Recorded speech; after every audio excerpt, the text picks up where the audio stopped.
강남의 소리가 두 번째로 준비한 현장의 소리. 오늘은 규제개혁당을 모셨습니다. 규제개혁당 마크가요 되게 예쁘네요. 손가락으로 어떻게 하셨죠 아까? 오른손인가요? 잠긴 자물쇠를 열어드리는 규제개혁입니다. 예, 빗장을 여는 정당 규제개혁당입니다. 규제개혁당의 규제개혁 정책연구원장 이태원 변호사님. 네, 안녕하세요. 구태환입니다. 그리고 규제개혁당 사무처장님 김경태 교수님 나오셨습니다. 안녕하세요. 사무처장 전략기획 이런 거 잡일들을 담당하는 김정태입니다. 아, 실세시군요. 네, 그리고 권선주 대변인님 나오셨습니다. 안녕하세요. 규제개혁당이 지난 2월 21일에 5개 시도당 창당 발기인 대회를 하셨죠. 그때 사진인데요.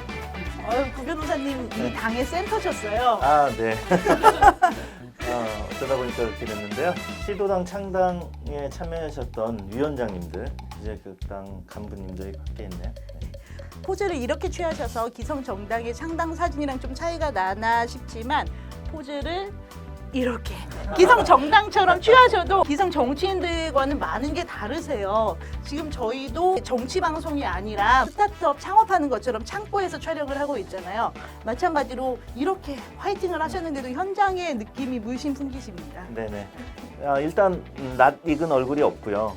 왜냐면 바로 어제까지 또 오늘도 기업 현장에서 스타트업 또는 벤처기업 하고 계시는 대표님들, IT 융합을 가리키는 교수님들이시기 때문에 정치인들과는 다른 냄새가 풍길 것 같습니다. 속전속결 빠르게 움직이시는 모습이 일지를 정리하다 보니까 확 드러났습니다.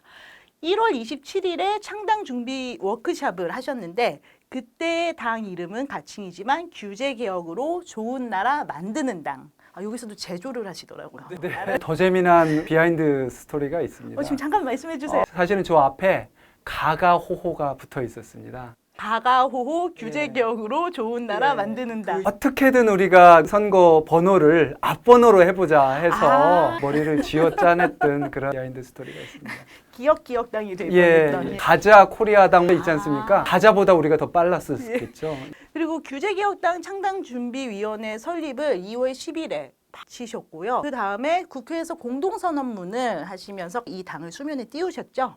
그때 규제개혁은 앞으로 포지티브 방식이 아니라 네거티브 방식으로 전환해야 된다라는 선언을 해주셨습니다. 그 다음에 공유 차량 타다의 무죄 선고가 나왔고 여기에 대해서 환영 논평을 내주셨고요. 최근에는 반대로 매크로 금지법에 대해서 반대 논평을 내셨습니다. 신산업 분야에서의 행동에 대해서 다른 당보다 매우 기민하게 대처하고 있는 모습이 보이고 있습니다. 규제개혁당 처음에는요 원본이 아니라 사본 제출을 해가지고 약간 문제가 되고 그런 것도 있었잖아요. 네. 당초에 2월 10일이 아니라 2월 4일에 원래 완료를 했어야 되는데 안 좋은 포지티브의 아주 적절한 예 때문에 거의 일주일이 지연이 됐던 거죠. 발기인 동의서는 꼭 원본이 있어야 되는데 그 뒤에 입당 원서는 또 사본 또 인정을 해줘요. 네, 그런 문제들이 있고요. 그리고 여러 가지 스타트업들이 또 본인 인증을 할 수 있는 서비스들을 내놓고 있어요. 그런데 그런 방식들을 이건 사용해도 되는지 이건 안 되는지 이런 것에 대한 명확한 가이드가 없습니다. 그래서 애매모호하게 되어 있는 부분들이 너무 많아서 저희가 일일이 하나씩 질의를 해가면서 진행을 하다 보니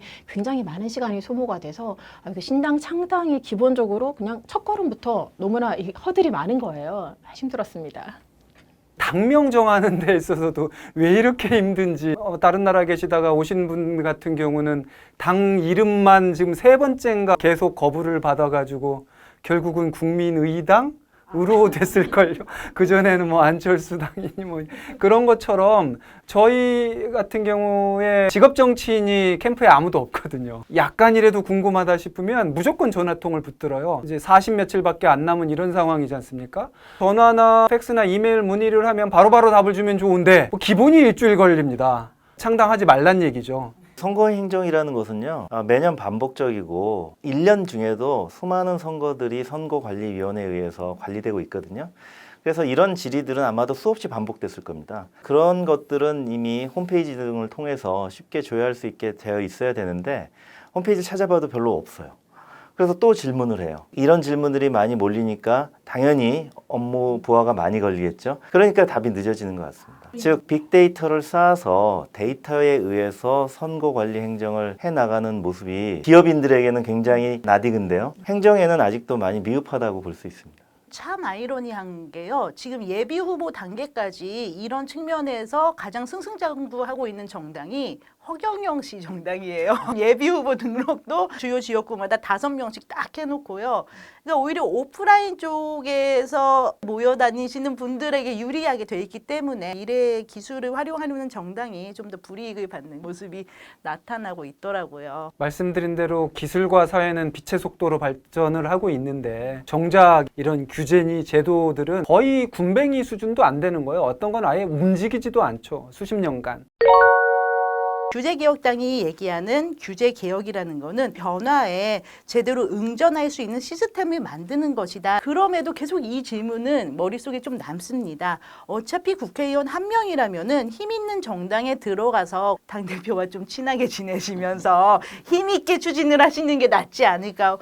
기존 정당들은 이미 거대 여당, 야당 같은 경우는 사실 규제개혁뿐만이 아니라 모든 의제들을 다루고 있습니다. 그러다 보니까 솔직히 말해서 기득권이라고 할 수 있는 본인 스스로를 갉아먹을 수도 있는 그런 규제개혁 아젠다는 계속 뒤로 조금씩 밀릴 수밖에 없는 거죠. 그리고 당론이라는 부분이 있습니다. 당론에서 한 사람의 직능 대표, 비례대표가 얼마나 큰 목소리를 낼 수 있을까, 그건 좀 한계가 있을 거라고 저희는 판단을 하고 있었습니다. 기존 정당들이 중요한 이슈들에 묻혀서 규제개혁을 놓치거나 또는 규제개혁 안건들이 다른 어젠다의 소위 협상 카드로 활용되는 경우도 있습니다. 그런 경우에 누군가는 종을 울려줄 세력이 필요하거든요. 기존 정당들의 정치적 타협의 결과에 따라 규제를 강화하는 입법이 통과될 경우에 규제개혁당이 이것은 때에 역행하는 법안이다라고 종을 울려주는 그런 역할을 해준다면 필요한 역할을 하는 것이라고 볼 수 있겠습니다.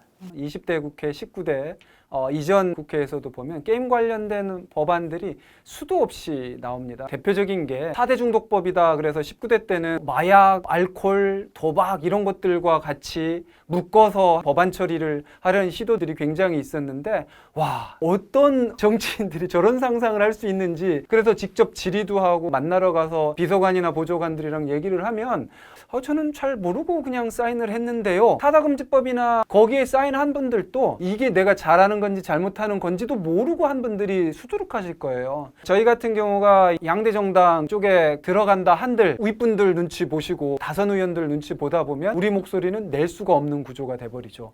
그럴 바에야 차라리 우리가 당을 하나 만들어서, 희망하는 거는 분과에 다 17명 넣는 게 저희 목표이긴 합니다만, 그런 날을 위해서라도 지금이라도 늦지 않았다 씨를 뿌려놓고 그래야 4년 후에 할 수도 있는 거고 더 빨리는 2년 후에 지자체 단체장이라도 낼 수 있는 거 아니냐, 이런데 우리가 뜻을 같이 했다고 보면 되겠습니다.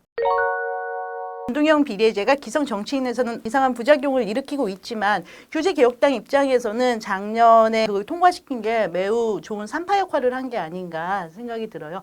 실제로 연동형 비례제가 통과된 다음에 창당을 논의를 하신 건가요? 그렇죠. 시기적으로도 그렇고 우리 타임라인을 쭉 보셨지만 1월 말이 돼서야 워크숍 했었던 건데, 저 같은 경우 정알못이거든요. 정치는 관심도 없거니와 해외에서 6, 7년간의 공백 기간이 있었어요. 그렇기 때문에 방관자적 입장에서 쳐다보다가 국정농단 사태가 터지면서 굉장히 내부에서 끌어오는 그 무언가로부터 시작됐었죠. 작년 여름부터 서로 스크럼 짜고 안으로 들어가느니 마느니 국회에서 진흙탕 싸움 했던 것 중에 하나가 바로 얘지 않습니까? 게임의 룰을 분석하는 연구자적 관점에서 보면 굉장히 흥미로웠었어요. 저래? 12월 달 연동형 비례제가 통과되면서부터 이거는 지진이 날 선거 제도다라고 직감을 했고, 저는 4년 전에 사실은 게임당이라는 걸 만들어 보려고, 그때는 커뮤니티 차원이었었어요. 근데 주변에 게임 분들의 속성상 게임은 마약이야 이러면 공분하다가도 막상 우리가 그럼 직접 하지 했는데 일단 낮에 잘 안 보이시죠? 그것도 있고 다음에 하자 해서 저는 그냥 에이 물 건너 갔구나 하던 차에 연락이 오신 거예요. 그래? 물론 이제 고심은 했죠. 저희 같은 중소 벤처 업계 분들이나 작은 당, 작은 의제로 뭔가를 해보는 분들한테는 굉장히 좋은 취지임에는 틀림이 없고, 그래서 저희가 속전속결로 나선 건 맞습니다. 정치권이 지난해 말에 투닥투닥 싸우면서 쏘아올린 연동형 비례제의 작은 공이 어떻게 규제개혁당의 창당까지 이어졌는지를 들어봤고요. 규제개혁당과 같은 현상들이 생기면서 정치가 좀 더 재밌어지는 것 같습니다. 본격적으로 좀 더 밀도 있게 재밌는 얘기는 다음 편에서 다루려고 합니다. 지금까지 현장의 소리입니다.